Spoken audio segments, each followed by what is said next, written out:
Pemirsa masih tidak menyangka kelakuan pelajar saat ini makin brutal. Aksi penyiraman air keras secara acak ke pelajar lain bukan sekadar kenakalan tetapi sudah masuk tindak pidana. Apa yang ada dalam pikiran mereka sehingga begitu nekat melakukan aksinya? Untuk membahasnya sudah bersama saya psikolog klinis Melissa Grace. Selamat sore Mbak Melissa. Selamat sore, Adit. Baik, Mbak Melissa, sebetulnya faktor apa yang memicu kekerasan ekstrim pada usia pelajar? Ini kan pengakuan dari pelaku ini baru pertama kali aksi ini dilakukan dan menyiramkan air keras secara acak ke siapapun yang lewat. Oke. Ya, sebenarnya kalau kita bicara dari kasus per kasus, kita memang perlu melakukan assessment ya terhadap individu yang bersangkutan gitu. Jadi yang saya akan kemukakan ini lebih ke arah sifatnya adalah general gitu. Mengapa atau apa hal-hal yang membuat remaja dapat melakukan aksi kekerasan yang cukup ekstrim seperti ini. Sebelumnya saya juga turut prihatin kepada korban ya dan menyayangkan sekali kejadian ini atau kejadian-kejadian serupa pernah terjadi sebelumnya dan ini berulang lagi. Kalau kita bicara tentang penyebabnya, sebenarnya tidak ada satu penyebab tunggal. Ini merupakan hasil kompleksitas interrelasi antara berbagai aspek. Aspek emosi, aspek kognitif, aspek perkembangan psikososial, baik itu dari dalam diri individu maupun juga interrelasinya dengan aspek di lingkungan. Misalnya seperti pola asuh, kemudian bagaimana pola perilaku masyarakat di sekitarnya, peer pressure, dan sebagainya. Contohnya sekarang kita bicara dari sisi individu. Faktor-faktor yang bisa mempengaruhi antara lain satu, level kecerdasan, tingkat kecerdasan. Kedua, memang di dalam perkembangan kognisi remaja atau pola pikir remaja, ada bagian otak namanya prefrontal cortex yang sedang dalam masa perkembangan atau menuju ke tingkat kematangan. Nah, prefrontal cortex ini kalau dari aspek neuroscience ini mengatur bagaimana individu itu melihat sebuah situasi, menganalisis resiko, kemudian mengambil keputusan gitu ya. Sehingga ketika ini sedang masa perkembangan, seringkali perilaku remaja ini didasari oleh bagian otak lainnya yang namanya sistem limbik atau amigdala yang mengatur emosi gitu. Sehingga banyak perilaku-perilaku yang didasari dengan keputusan yang sesaat, prinsip kesenangan semata, emosi, tanpa memperhitungkan bagaimana konsekuensi jangka panjangnya, risiko untuk orang lain, dan sebagainya. Kemudian ada juga perkembangan dari aspek hormonal misalnya ya. Kita melihat bahwa semasa pubertas terjadi fluktuasi hormonal yang juga berakibat pada fluktuasi emosi. Kalau emosi ini tidak diregulasi dengan baik gitu, tentunya ini akan jadi letupan-letupan yang sifatnya jadi bisa mengarah ke perilaku destruktif dan kriminal seperti ini, begitu. Kemudian dari psikososial lingkungan itu juga ada banyak faktor-faktor pencetus lainnya yang juga bisa mengakibatkan atau berkontribusi terhadap perilaku remaja itu sendiri, seperti yang tadi saya sudah jelaskan, pola asuh, peran dari masyarakat sekitar, peer pressure dan sebagainya. Gitu sih, Adit. Mbak Melissa, saya ingin mendalami soal yang kognisi tadi, yang prefrontal cortex yang belum terbentuk dengan sempurna. Tapi ini ketika kita berbicara anak SMA yang seharusnya sudah tahu kan, ketika dia membeli air keras, menyiramkan air keras ke pelajar lain misalnya, dampak dari air keras ini kan seharusnya secara nalar saja sudah bisa ketahuan gitu. Apalagi mereka bertiga kan, seharusnya ada yang saling mengingatkan misalnya. Masa tiga-tiganya efek aspek kognisinya semuanya belum terbentuk, kan aneh juga ya. Oke. Ini pertanyaan yang baik nih, Adit. Bertiga itu berarti tidak semuanya itu punya peran yang sama. Kita perlu lihat tadi kasus per kasus. Mungkin ada yang peran sebagai inisiator, ada yang peran sebagai ikut-ikutan karena nggak bisa ngomong no gitu ya. Tadi yang saya juga sudah kemukakan di awal, inti dari pembahasan kita itu bukan membenarkan perilakunya karena ini sangat-sangat tidak dibenarkan, tapi untuk memahami.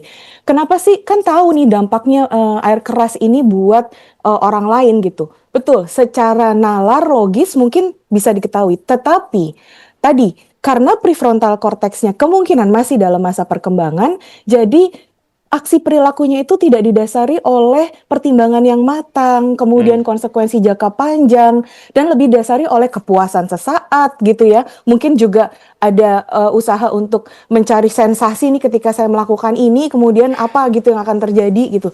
Jadi sifat-sifat yang tadi perilaku yang didasari oleh lebih banyak didasari oleh emosi itulah yang menyebabkan apa yang membuat remaja ini kemudian melakukan perilaku yang dilakukan. Gitu sih, Adit. Baik. Ini selain kalau misalnya berdasarkan penelitian itu biasanya pada individu prefrontal cortex itu baru bisa dikatakan matang tuh di usia berapa sih? Berdasarkan penelitian itu di antara 20 sampai 25 tahun. Sayangnya demikian gitu. Baik. Ini kan secara internal. Lalu kalau faktor eksternal yang paling berdampak dan membentuk perilaku semacam ini tuh dari faktor apa, Mbak? Mesti dilihat kasus per kasus sih. Karena gini ya, tapi secara umum saja ada beberapa key point-nya. Misalnya satu, keluarga. Ya. Di keluarga gimana sih interaksinya? Apakah ini anak-anak ini karena mereka masih di bawah 18 tahun gitu ya, dikatakan masih anak-anak gitu secara hukum gitu. Anak-anak ini apakah korban dari pengabaian orang tua, misalnya gitu ya. Lalu kemudian di lingkungan ini bagaimana lingkungan ini mengajarkan dan juga mencontohkan bagaimana sih meregulasi emosi, bagaimana sih mengenali emosi, bagaimana sih mengendalikan diri gitu. Bagaimana sih ketika kita pengen sesuatu tapi kita nggak dapat, apakah kita diperbolehkan mencapai atau menggunakan cara-cara kekerasan, hal-hal seperti itu gitu. Lalu kemudian juga kita juga perlu telaah tadi per individu, apakah ada kondisi mental health tertentu yang dialami oleh si pelaku-pelakunya ini gitu. Ada trauma kah gitu, atau jangan-jangan dia juga pernah jadi korban kekerasan sebelumnya gitu. Lalu kemudian juga apakah dia menggunakan zat tertentu, zat-zat terlarang gitu. Pola asuh di keluarganya seperti apa, pola interaksi di masyarakat sekitarnya seperti apa, kemudian peer pressure-nya juga seperti apa. Itu yang kita juga perlu lihat case by case gitu sih, Adit. Baik, Mbak Melisa dari tadi menyoroti peran keluarga dan peran sekolah yang kita tahu sangat penting. Lalu apa yang bisa dilakukan oleh keluarga dan sekolah untuk mencegah kejadian semacam ini tidak kembali terulang, Mbak? Iya, ini adalah perlu pendekatan komprehensif. Kita nggak bisa pinpoint ini yang lebih bertanggung jawab, ini yang lebih bertanggung jawab, nggak bisa seperti itu. Tapi semuanya harus secara holistik mengadakan intervensi gitu ya, supaya kejadian-kejadian ini tidak berulang. Tentunya semua diawali dari rumah. Gimana rumah itu bisa menciptakan suasana yang aman, nyaman, dan terbuka, dan peduli akan kesehatan mental anak. Jadi bukan cuma secara fungsional aja yang dipenuhi, bukan makan, minum, tidur, sekolah yang dipenuhi, tapi juga bagaimana perkembangan emosi anak ini harus benar-benar diperhatikan, harus benar-benar dimonitor dari orang tua. Kemudian bagaimana orang tua mencontohkan bagaimana sih harusnya berelasi yang sehat, bagaimana kita bisa mengenali dan mengelola emosi, itu juga penting. Pihak sekolah juga begitu.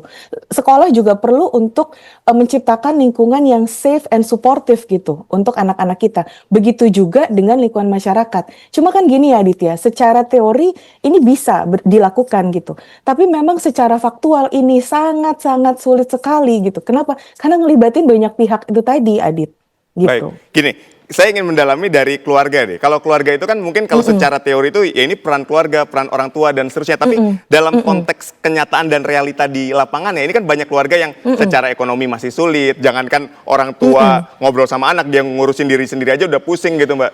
Nah ini gimana untuk keluarga-keluarga yang secara literasi psikologisnya masih sangat minim? Apa yang harus ditingkatkan dan diajarkan gitu, Mbak?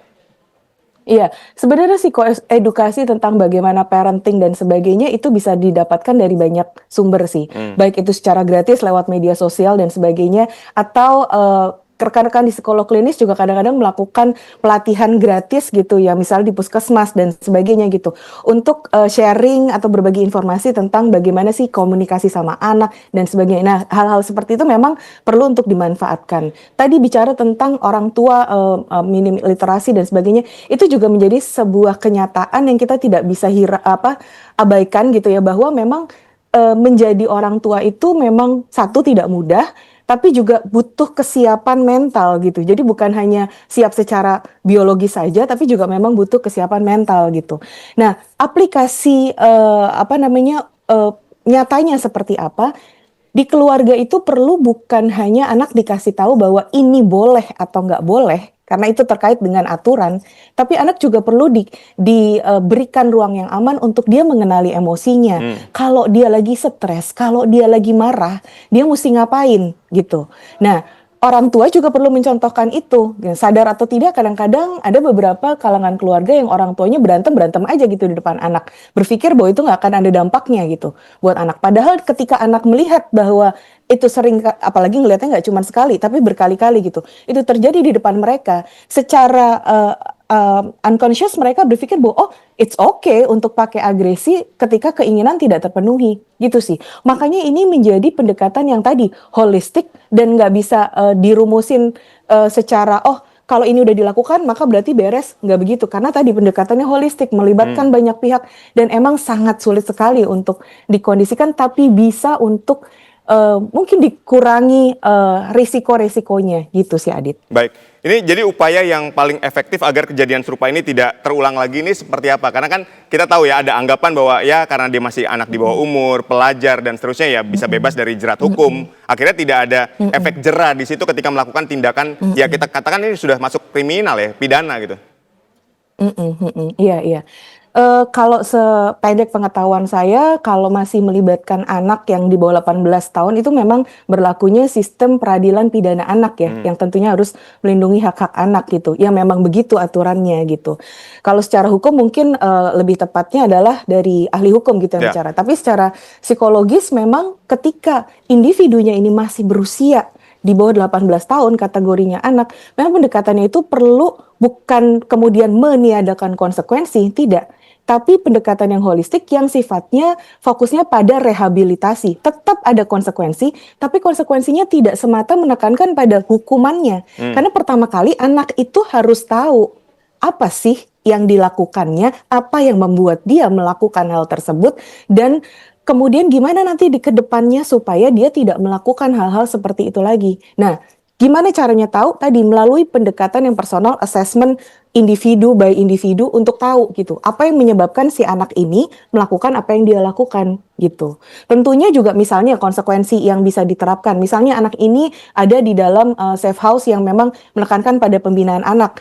Ini anak misalnya dikasih tugas bukan hanya belajar tapi juga harus pelayanan masyarakat dan sebagainya. Sehingga masa-masa rehabilitasinya itu bisa juga berfungsi buat dia dan berkontribusi juga untuk masyarakat gitu. Jadi Baik. bukan meniadakan sama sekali cuma karena ini adalah pelakunya di bawah umur maka ini bebas kemudian ya udah asal damai aja. Saya rasa itu juga tidak memberikan pengajaran atau pelatihan apapun bagi individu yang melakukan, dan itu pasti akan lebih sangat menyakiti hati dari korbannya yang juga masih anak-anak gitu. Baik, artinya bukan kata hukuman tapi rehabilitasi ya yang tepat ya tadi ya, seperti Anda katakan ya. Betul. Baik, proses Iya. rehabilitasi itu melibatkan apa saja, Mbak Melisa? Melibatkan tadi banyak pihak. Satu, pasti orang tua nggak mungkin nggak terlibat, harus terlibat gitu. Karena memang ini asal muasal dari situ gitu ya, dari lingkungan terdekat dulu gitu ya. Terus kemudian misalnya pihak sekolahnya gitu. Kalau masyarakat memang kita sulit ya untuk mengontrol sebuah daerah atau sebuah situasi di mana ya perlu pendekatan yang lebih masif lah ya kalau untuk melakukan intervensi ke masyarakat gitu. Tapi itu bisa dilakukan. Misalnya tadi ya dengan pelayanan psikoedukasi gitu. Kemudian Ya, juga ada baik. aturan yang jelas di lingkungan dan sebagainya Ya. gitu. Tapi yang pasti pendekatan ke anak ini tetap sih harus memperhitungkan kebutuhan dan juga kesehatan dan kesejahteraan mentalnya anak. Sekalipun Ya, baik. memang anak ini melakukan tindakan yang lebih dari kenakalan ya. Ini Ya. masuknya sudah tindakan kekerasan gitu. Mbak Melisa ini berbicara soal game yang berbau kekerasan, kemudian media sosial, tontonan yang juga Yes. sifatnya kekerasan. Apakah ini juga punya andil besar dalam membentuk karakter anak yang demikian? Menurut dari literasi yang ada, kemudian pengalaman praktik saya, yes, itu juga berpengaruh. Bagaimana media sosial kemudian mengemas berita-berita tayangan-tayangan tersebut, itu juga berpengaruh gitu. Makanya sangat perlu kan, tapi kan kita tidak bisa mengatakan bahwa berita seperti itu nggak boleh ada sama sekali di media sosial manapun. Enggak. Tetap kontrolnya adalah dari parent-nya. Ya. Ya, karena ini masih individunya masih ya tadi di bawah 18 tahun masih kategorinya anak gitu. Jadi perlu ada parental control. Dan juga kalau misalnya di sekolah ya berarti perannya bisa dialihkan ke pendidik di sekolah. Tapi tetap yang memegang tanggung jawab besar juga dari parents-nya. Begitu. Baik, terima Adit. kasih Mbak Melisa Grace, psikolog klinis telah berbagi informasi kepada kami. Jadi ini merupakan peran kita bersama untuk membentuk kepribadian dan karakter anak-anak kita. Terima kasih sekali lagi, sehat dan Betul. sukses selalu Terima untuk kasih Anda. Adit.